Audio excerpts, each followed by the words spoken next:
রাজশাহী নগরীর একটি coaching centre থেকে অস্ত্র ও বিস্ফোরক তৈরি সরঞ্জাম উদ্ধার করা হয়েছে। পরে সেন্টারটি ঘিরে রেখেছে সেনাবাহিনী। সকাল থেকে নগরীর কাদিরগঞ্জ এলাকার ডক্টর ইংলিশ নামের কোচিং সেন্টার ঘিরে রাখেন সেনাবাহিনীর 40 ইস্ট বেঙ্গলের একটি দল।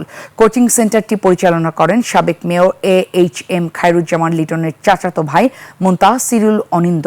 সেনাবাহিনী জানায়, অভিযানে 2টি বিদেশি ইয়ারগান, একটি রিভলভার, কটিস ইয়ারগান, 6টি দেশীয় অস্ত্র, 4টি ওয়াকিটকি, সিম কার্ড, বাইনোকুলার, বিস্ফোরক তৈরির সরঞ্জাম, পাসপোর্ট, কম্পিউটার, স্ক্যানার ও 35টি মদের বোতল উদ্ধার করা হয়। এ ঘটনায় মুনতাসিরুল অনিন্দকে আটক করা হয়েছে।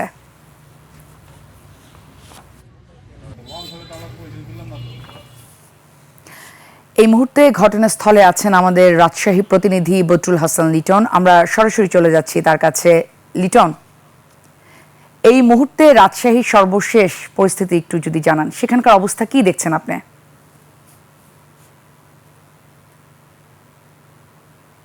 লিটন, আপনি শুনতে পাচ্ছেন আমাকে?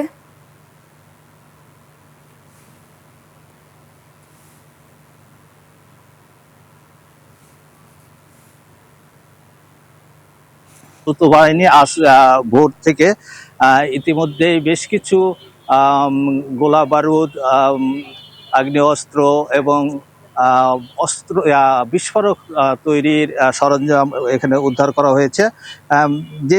যেখানে এই অভিযানটি চলছে সেটি একটি কোচিং সেন্টার, যার নাম এই কোচিং সেন্টার আসলে পরিচালনা করেন মুনতাসির রহমান অনিন্দ। তিনি তার বাড়ির পাশেই এই কোচিং সেন্টারটা তিনি করছে, পরিচালনা করেন। এই এই অনিন্দ সম্পর্কে আমি একটু যদি বলে রাখতে চাই যে তিনি কিন্তু হলি আর্টিজনের যে ঘটনাটা ঘটেছিল সেই ঘটনায় কিন্তু একবার গ্রেপ্তার হয়েছিলেন এবং এছাড়াও কিন্তু রাজশাহী বিশ্ববিদ্যালয়ের ইংলিশ বিভাগের শিক্ষক রেজাউল করিম হত্যা মামলায় কিন্তু তিনি অ্যারেস্ট হয়েছিলেন এবং তিনি কিন্তু সেই সময় রিমান্ডেও তাকে নেওয়া হয়েছিল।